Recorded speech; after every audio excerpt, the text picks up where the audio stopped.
আজ আপনাদের নিয়ে এসেছি ওমানের অন্যতম সুন্দর মাস্কেট আন্তর্জাতিক বিমানবন্দরে। আজ আমরা এসেছি আমাদের খুব কাছের একজন মানুষকে বিদায় জানাতে। বিদায়ের মুহূর্তগুলো সবসময় একটু আবেগের হয়, তবে সেই সময়টুকু আপনাদের সঙ্গে ভাগ করে নিতে চাই। এয়ারপোর্টের ভিতরে ঢুকতেই চোখ পড়ে পরিষ্কার পরিচ্ছন্ন আর দৃষ্টিনন্দন পরিবেশ। চারিদিকে সুন্দর সাজানো দোকান, চকলেট, পারফিউম, উপহার সামগ্রী আর বাংলাদেশে নিয়ে যাওয়ার মতন অনেক প্রয়োজনীয় জিনিস। লাগেজগুলো ওজন মাপার দৃশ্য দেখতে বেশ ভালো লাগছিল। এদিকে আমার ছোট্ট দুই রাজপুত্র বলল, মাম্মা, আমাদের জুস খেতে ইচ্ছে করছে। ওরা সকালে বাসা থেকে নাস্তা না করেই বের হয়েছিল।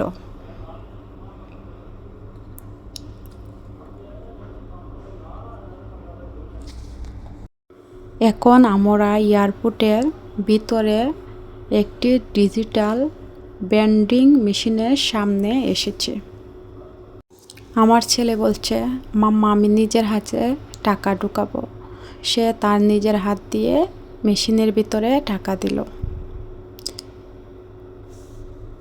এখানে টাকা দিয়ে খুব সহজেই পানি, জুস, স্যান্ডউইচ, হালকা নাস্তার জন্য খাবার পাওয়া যায়। এদিকে আমার ছেলে আবার টাকা ঢুকিয়ে স্যান্ডউইচ নেবে। এয়ারপোর্টের ভিতরে একটি পানি 500 পয়সা, একটি জুস 500 পয়সা। এখানে একটি স্যান্ডউইচের 1 রিয়াল নিয়েছে।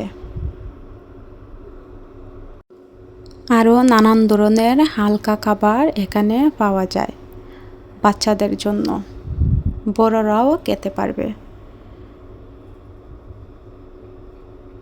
আমার ছোট্ট দুই রাজপুত্র খুব আগ্রহ নিয়ে নিজেরাই স্যান্ডউইচ, পানি, জুস নিজের হাত দিয়ে বের করছিল। ওদের মুখের আনন্দ আর কৌতূহল দেখে আমারও খুব ভালো লাগছিল।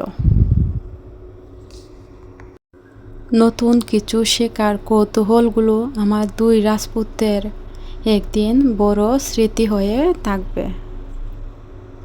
এয়ারপোর্টের প্রতিটি মুহূর্তগুলো ছিল আমাদের জন্য একটি নতুন অভিজ্ঞতা।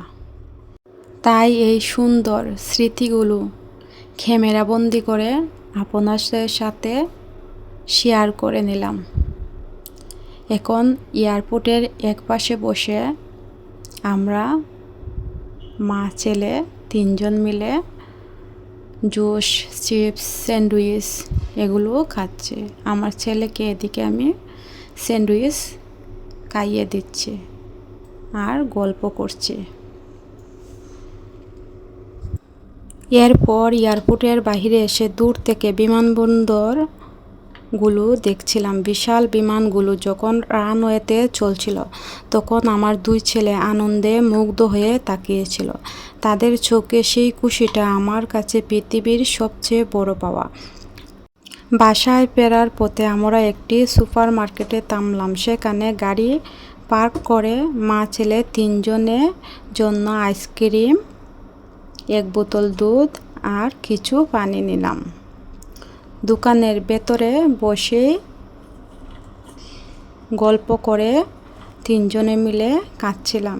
এই মুহূর্তগুলো আমাদের কাছে অসাধারণ।